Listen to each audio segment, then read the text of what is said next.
Hello everyone, welcome to exploring south Goa episode number 3। तो आज की हमारी डेस्टिनेशन है याना केव्स।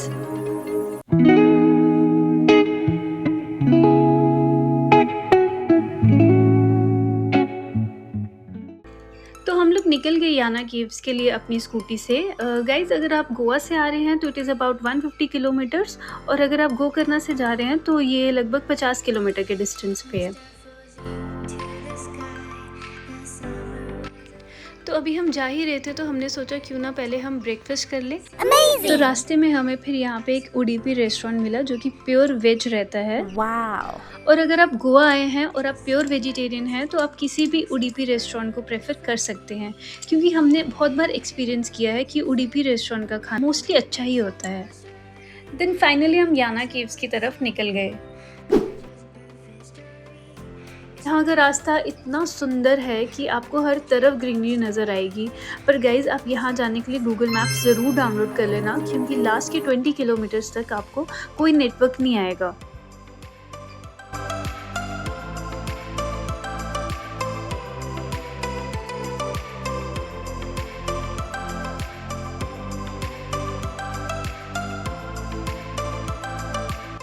तो फाइनली हम याना केव्स पहुंच गए और ये रही इसकी एंट्री। यहाँ से हम एंटर करते हुए जाते हैं। यहाँ पे हमें टिकट लेनी पड़ती है जो कि 10 रुपीज़ पर पर्सन रहती है, और साथ ही में एक शॉप है जहाँ पे आपको थोड़ा बहुत कुछ खाने को मिल जाएगा। गाइज़, यहाँ पे जैसे कि नो नेटवर्क है तो यहाँ पे इन्होंने यहाँ पे इन्होंने बोर्ड लगाया हुआ है जहाँ पे आप वाईफाई कनेक्ट कर सकते हो।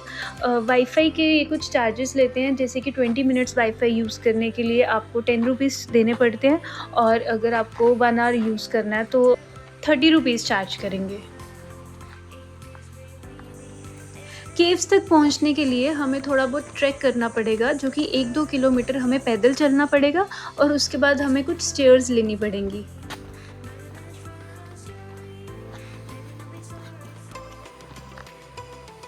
यहाँ का व्यू बहुत सुंदर था गाइज़, हर तरफ ग्रीनरी, पेड़, और इतना सुंदर, और ये जो साउंड आ रही है ना, ये तो और भी सूदिंग थी।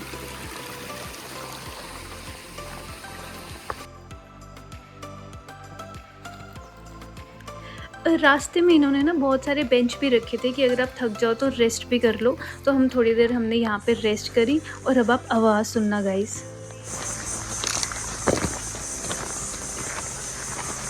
यहाँ आप देख सकते हो कि लगभग 15 मिनट चलने के बाद हमें यहाँ पे स्टेयर्स दिखी, और रास्ते में हमें through out the way river भी दिखी थी जो साइड बाय साइड चल रही थी। व्यू बहुत ज़्यादा सुंदर था। फाइनली इतना चलने के बाद हमें केव्स की थोड़ी सी झलक दिख गई। यहाँ पे 2 केव्स हैं। पहली केव को जाने का रास्ता ये है, यहाँ से लेफ़्ट जाओगे तो आपको पहली केव का रास्ता दिखेगा। यहाँ पे मैं अंदर जा रही हूँ। यहाँ पे पहले अंदर कोई भी नहीं जा रहा था, बट मुझे था कि मुझे अंदर जाके देखना है, तो मैं तो चली गई।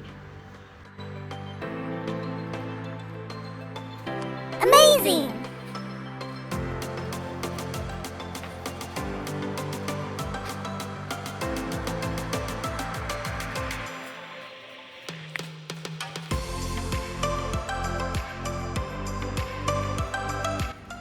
तो फाइनली इतनी स्टेयर्स के बाद हमें ये केव्स दिख गई।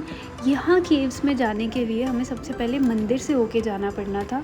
मंदिर में कैमरास अलाउड नहीं थे, इसलिए मैंने अंदर का शूट नहीं किया। देन हम निकल गए ऊपर केव्स को जाने के लिए। जूते चप्पल ये बाहर ही उतरवा लेते हैं। ये रही केव्स, कितनी सुंदर है।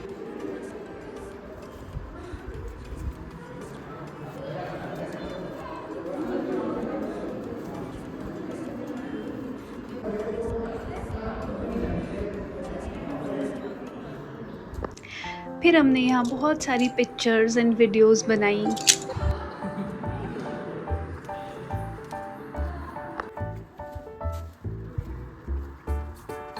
तो चलो अब मैं आपको याना केव्स की स्टोरी सुनाती हूँ। तो पुरानी कथाओं के अनुसार भस्मासुर नाम का एक राक्षस था जो शिवजी से ही भस्म करने का वरदान पाकर शिवजी को ही भस्म करने आ गया। फिर शिव विष्णु मोहिनी अवतार लेकर भस्मासुर के सामने प्रकट हो गए। मोहिनी को देखकर भस्मासुर शिवजी को भूलकर उसके पीछे पीछे चल पड़े। लास्ट में श्री विष्णु भस्मासुर को इसी स्थान पर लेकर आए थे और वहाँ पे उन्होंने उसके साथ नृत्य किया और उसी का हाथ उसी के सर पर फेरकर उसको भस्म कर दिया। और कहा जाता है कि उसी भस्मासुर की राख से ये याना केव्स की चट्टानें बनी हुई हैं। और फिर हम निकल गए वापसी की ओर एंड यहाँ he is waiting for me.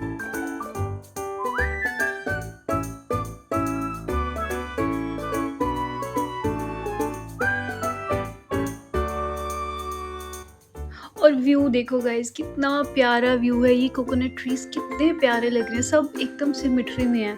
बहुत सुंदर व्यू था। और फिर इतने कोकोनट ट्रीज देख के मन कर गया कि हम भी कोकोनट वाटर पिए। बट वेट वेट वेट, पता नहीं यहाँ पे क्या है कि यहाँ पर मैं जितने भी घर देखती हूँ ना, वहाँ पर ये आंटी की फ़ोटो ज़रूर डरा रही होती है। एनीवेज, फिर हमने अपना कोकोनट वाटर पिया और एंड करते इस व्लॉग को यहीं पे। I hope you like it.